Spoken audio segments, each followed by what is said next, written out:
Hello friends, எல்லாருக்கும் good morning.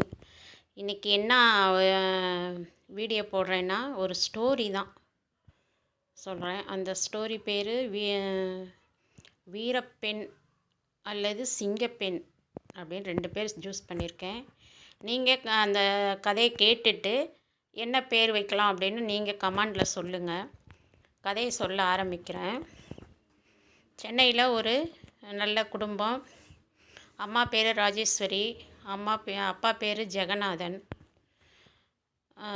அவங்களுக்கு ஒரே பொண்ணு, ரொம்ப செல்லமாக வளருது. பொண்ணு பேர் சித்ரா. அந்த பொண்ணு வந்து 2-3 டிகிரி முடிச்சுட்டு சும்மா வேலைக்காக ட்ரை பண்ணிகிட்ருக்கா. நிறையா ஃபாரின் அங்கே இங்கே எல்லாம் வெளிநாட்டுக்கெல்லாம் அப்ளிகேஷன் போட்டிருக்கா வேலைக்காக. அப்படி இருக்கும்போது ஒரு நாள் அவங்க அத்தை வந்து மும்பையில் இருக்காங்க. அவங்க வந்து கூப்பிட்றாங்க, சும்மா தானே வீட்டில் இருக்க, எங்கேயாவது வாடி, நானும் தனியாக தான் இருக்கேன் அப்படின்னு சொல்லி கூப்பிடும்போது அம்மா அப்பாட்ட கேட்குறா. சரி நீ போயிட்டு வா, இங்கேயும் உனக்கு போர் அடிக்குது தானே, போயிட்டு வா அப்படின்னு சொல்லிட்டு அனுப்பி விட்றாங்க. அங்கே போய் 1 மாதம் இருந்துட்டு அங்கேயும் அவளுக்கு போர் அடிச்சிருச்சு. இங்கேனாச்சும் ஃப்ரெண்டு வீடு அப்படி இப்படின்னு போயிட்டு வருவா.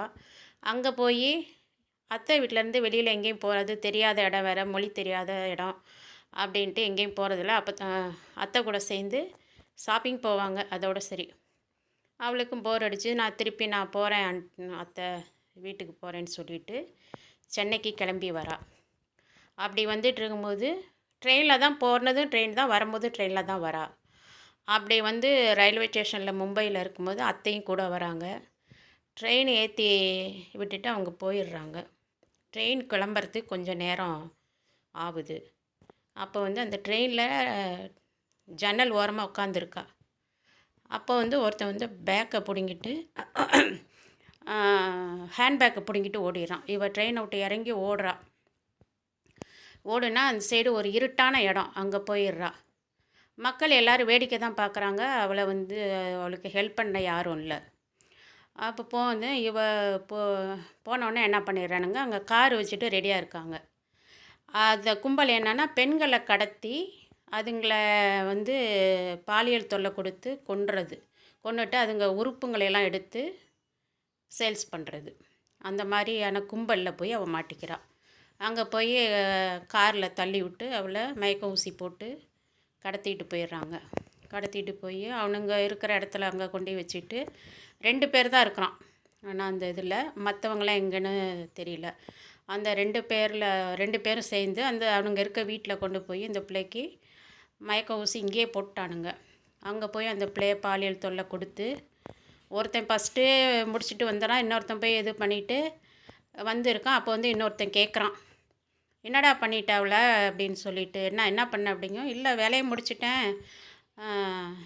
அப்படின்னு சொல்கிறான். அப்போ வந்து இல்லை அவளை காலி பண்ணிட வேண்டியதானே அப்படிங்கிறது. எப்பயும் பண்ணுற மாதிரி தான் முதல்ல வந்து கத்தியை வந்து நீ வந்து அடுப்பில் வை, ஸ்டவ்வை பற்ற வச்சு அதில் வை, அடுப்பில் காட்டி இது பண்ணால் தான் ஒரே இழுவில் கழுத்து அறுத்துடலாம் அப்படின்னு சொல்கிறான். சொல்லாமல் அதே மாதிரி போவே இவள் வந்து அப்போ தான் மயக்கம் கொஞ்சம் கொஞ்சம் தெளியுது. இவனுங்க பேசுகிறது காதில் விழுந்ததையும் என்ன பண்ணுறதுன்னு அவளுக்கு தெரியல. டக்குன்னு அப்படியே சாமியை வேண்டிக்கிட்டு அப்படியே திரும்பி பார்க்குறா. ஒரு வந்து டீப்பாய் இருக்குது, இந்த ஹுட்டில் உள்ளது. அது மேலே ஒரு லைட் லேம்ப் இருக்குது. அதை டக்குன்னு போய் அதை எடுத்து அது எரிஞ்சிட்ருக்கு. அந்த சுவிட்சை ஆஃப் பண்ணிவிட்டு அந்த ஒயரை எடுத்துட்றான். பிடுங்கி இழுத்து அந்த ஒயரில் அந்த ப்ளக் இருக்கும்ல, அதை கடித்து இழுத்துட்டு அதில் அந்த செம்பு கம்பி இருக்கும், அதை நல்லா கடித்து உருவிட்டு அந்த செம்பு கம்பியோடு வச்சுட்டு பார்க்குறா. அந்த பெட்ரூம் தான் அது. பெட்ரூமுக்குள்ளே பாத்ரூம் இருக்குது. அதில் பக்கெட் நிறைய தண்ணி இருக்குது. அதை அப்படியே கொண்டாந்து அந்த ரூமில் வந்து சாய்ச்சி விட்டுட்டு அந்த டீப்பாய் மேலே உட்காந்துக்கிட்டு அந்த செம்பு கம்பியோடு இருக்க ஒயரை வந்து தண்ணியில் போட்டுடுறான். இவன் வந்து கத்தியை சூடு பண்ணிக்கிட்டு வரான். வந்துட்டு உள்ளே வந்து கதவை திறந்துட்டு உள்ளே வந்தோடனே தண்ணியில் காய வச்சோன்னே ஷாக் அடிச்சு கத்துன மாரிக்கே கீழே விழுந்துடுறான். இன்னொருத்தன் ஓடி வரான். ஓடி வந்து என்னடா ஆச்சு அப்படின்ட்டு அவனும் வந்து ஐயோ கீழே விழுந்துட்டானே அப்படின்னு தூக்க வரும்போது இவனும் தண்ணியில் காலை வைக்கவும் இவனுக்கும் ஷாக் அடித்து 2 பேருமே ஒருத்தன் மேலே ஒருத்தன் விழுந்து கிடக்குறானுங்க. இந்த பொண்ணு வந்து வெளியே வந்துடுறான். வெளியே வந்து என்ன செய்யலான்னு யோசிக்கிறா. இன்னொரு ரூமில் போய் பார்க்கும்போது ஒரு சின்ன ட்ராவ் மாதிரி ஒரு பீரோ இருக்கா. திறந்து பார்த்தா அதில் நகையும் பணமும் நிறையா இருக்குது. என்ன பண்ணுறான், அவங்களோட பேக் இந்த காலேஜ் பசங்களாம் வச்சுருப்பாங்க. அந்த பேக் நிறையா நகை பணம் எல்லாத்தையும் எடுத்துக்கிட்டு இன்னொரு டோரை திறந்து பார்க்குறேன். அதுக்குள்ளே இந்த இது வேஷம் போடுறது, விக்கு மீசை, இந்த பிருவத்துக்கு வைக்கிற அந்த இது தாடி எல்லாமே இருக்குது. இவன் என்ன பண்ணுறா, யோசிக்கிறா, நம்ம ஆம்பளை வேஷம் போட்டுக்கிட்டு நம்ம இங்கேருந்து தப்பிச்சிடலாம் அப்படின்ட்டு. அதே மாதிரி ஆம்பளைங்க அந்த விக்கு எடுத்து ஆம்பளை மாதிரி இது பண்ணுறது, விக்கு எடுத்து தலையில் வச்சுக்கிட்டு தாடி இந்த கிருதான்னு சொல்லுவாங்களே அந்த மாதிரி தாடி ஒட்டிக்கிட்டு, ஆம்பளைங்க பருவம் மாதிரி பெரிய ஒரு இதை எடுத்து பருவத்தை ஒட்டிக்கிட்டு, மீசை ஒட்டிக்கிட்டு எல்லாம் ஒட்டிக்கிட்டு, கருப்பு கோட்டு கருப்பு பேண்ட்டு போட்டுக்கிட்டு அவள் ஊர்லேருந்து கொண்டு வந்து அவளோட அந்த ஒரு மாதம் அத்தை வீட்டில் தங்கும் போகும்போது இங்கேருந்து நிறையா ஒரு பேக் நிறையா ட்ரெஸ் எல்லாம் எடுத்துகிட்டு போனான். அந்த ட்ரெஸ்ஸுக்குள்ளாரே பணம்லாம் நிறையா அதுக்குள்ளே வச்சு இவளோட ஹேண்ட்பேக்கையும் அதுக்குள்ளே இவனுங்கள்கிட்ட இருந்து ஒரு பேக் எடுக்கிறாள், அதுக்குள்ளார இவளோட ஹேண்ட்பேக்லாம் வச்சுட்டு, அப்புறம் வெளியில் வந்து பார்க்குறா அவளோட ஷூலாம் இருக்குது. ஷூனாக்க செப்பல், அப்போ அதெல்லாம் எடுத்து பேக்குள்ளார வச்சுக்கிட்டு அவள் வந்து கிளம்பிடுறா. வெளியில் வந்து இந்த ஹீரோ ஹாண்டா வண்டி நிற்கிது, டூ வீலர், அதை எடுத்துக்கிட்டு கிளம்பி நேராக ரயில்வே ஸ்டேஷன் போகிறா. இங்கே வண்டி எடுக்கும் போதே மெசேஜ் பண்ணிடுறான், அதாவது டிக்கெட் புக் பண்ணிடுறா இவளுக்கு, இவ பேரில் சித்ரான்ற பேரில். அங்கே போய் ஒரு ஓரமாக வண்டியை நிறுத்திட்டு அமர் என்ற பேரில் முஸ்லீம் பேர் அதை வச்சு அங்கே போய் டிக்கெட் எடுத்துக்கிட்டு போகிறா. ட்ரெயின் வந்து வெளியில் வந்து நிற்கிறா, ஒரு கடைகிட்ட நிற்கிறா, சிகரெட் வாங்கி அடிக்கிறா. ஆம்பளைங்க என்ன பண்ணுவாங்களோ அதே மாதிரி சிகரெட் அடிச்சுட்டு அங்கே வர பொண்ணுங்க எல்லாத்தையும் இப்படியே நோட்டமிடுறா, ஜென்ஸுங்க மாதிரியே நோட்டமிட்டு ஒரே இந்த ட்ரெயின் கிளம்ப போகிற அந்த வந்து அலௌன்ஸ் கேட்குது. உடனே போயிட்டு வண்டியில் ஏறின உடனே கொஞ்சம் நேரம் உட்காந்துருக்கா. அப்போ இவளோட அந்த அவனுங்கள்ட்ட இருந்து அந்த பேக் எடுத்தால, காலேஜ் பேக் மாதிரி, அதுக்குள்ளே இருக்கிற படம் பூரா எடுத்து இவளோட பேக்கில் எல்லாம் வச்சுட்டு ட்ரெயினில் மேலே தூக்கி வச்சுட்டு ஒரு ட்ரெஸ்ஸு மட்டும் எடுத்துக்கிட்டு. ஆனால் அந்த கம்பார்ட்மெண்ட்டில் வந்து அதிகமாக கும்பல் இல்லை, ஒரே ஒரு ஃபேமிலி மட்டும் இருக்குது. 2 ஜென்ஸ் 2 பேர் உட்காந்துருக்காங்க. இவ அந்த 4-5 சீட்டு தள்ளி தனியாக தான் வந்து உட்காந்துருக்கா. ஆனால் அவங்க ஏதோ ஒரு ஜென்ஸுன்னு தான் எல்லாம் நினச்சிக்கிட்டு இருக்காங்க.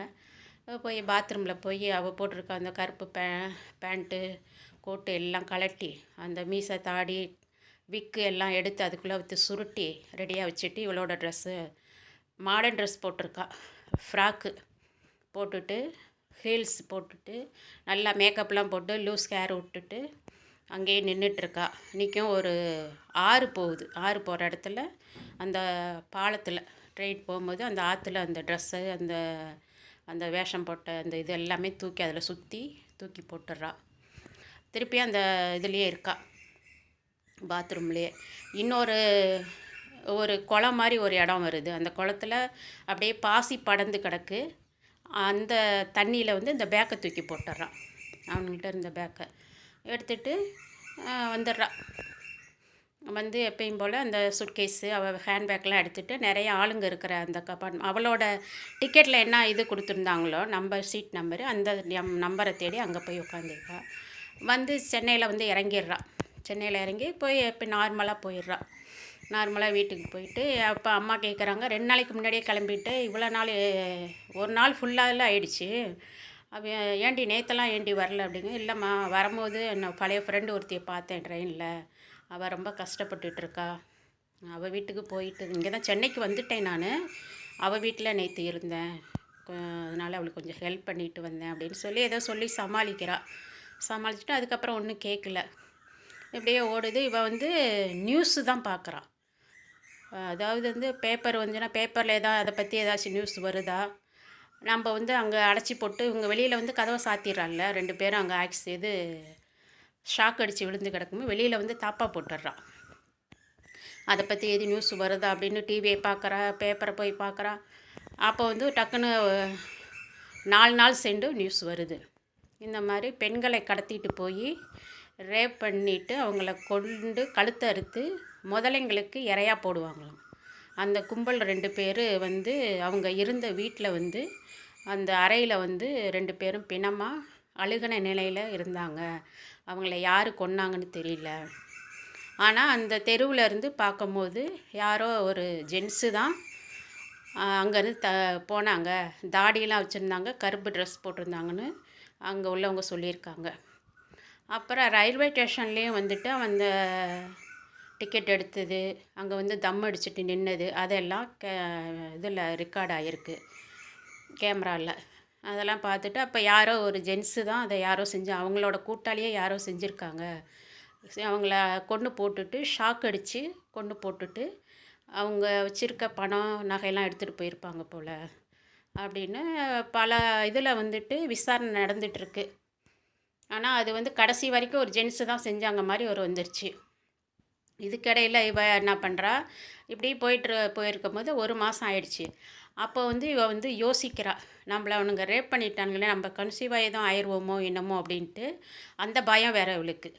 என்ன அதை எப்படி நம்ம செக் பண்ணுறது அப்படின்ட்டு அதை யோசனை பண்ணிக்கிட்ட ஒரு ஸ்டோரி படிச்சிட்ருக்கா புக்கில். ஒரு இங்கிலீஷ் ஸ்டோரி படிக்கும்போது அதில் வந்து என்ன அப்படின்னாக்க, மாமியார் வந்து மருமகளுக்கு அவள் கன்சீவ் ஆகக்கூடாதுன்ட்டு நிறையா வந்து இந்த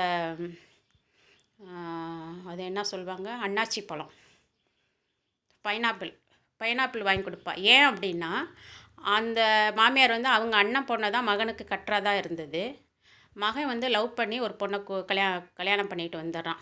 அதனால் நம்ம அண்ணன் பொண்ணை கட்ட முடியாமல் போயிடுச்சே, அப்போ இவளுக்கு குழந்தை இல்லைன்னா நம்ம அண்ணன் பொண்ணை கட்டி வச்சிடலாம் அப்படின்ற அந்த ஐடியாவில் மருமகளோட பாசமாக இருக்கிற மாதிரி அவளுக்கு அடிக்கடி வந்து இந்த பைனாப்பிள் ஜூஸ் கொடுக்குறா. அவளும் வாங்கி அத்தை பாசமாக கொடுக்கணும் வாங்கி குடிக்கிறா. அந்த இதில் வந்து அவங்களுக்கு வந்து குழந்தை நிற்கவே இல்லை. அந்த இதை படித்த உடனே அப்போ பைனாப்பிள் ஜூஸ் குடித்தா நமக்கு நம்ம கன்சீவ் ஆக மாட்டோம் அப்படின்னு நினச்சிட்டு உடனே 2 வீலர் எடுத்துகிட்டு போய் ஒரு 4 பைனாப்பிள் வாங்கிட்டு வந்து அம்மாட்ட கொடுத்து, அம்மா இதை எனக்கு ஜூஸ் போட்டு கொடு. ஏன்டி அப்படின்னா, இல்லை நான் அத்தை வீட்டில் அங்கங்கே அலைஞ்சல்ல வெயில்ல, முகம்லாம் ஒரு மாதிரி இருக்குது, இந்த பைனாப்பிள் ஜூஸ் குடித்தா நல்லா இதுவாக ஃப்ரைட் ஆகிடுவோம்மா, அதனால் இப்போ தான் புக்கில் படித்தேன், அதான் போய் வாங்கிட்டு வந்தேன்.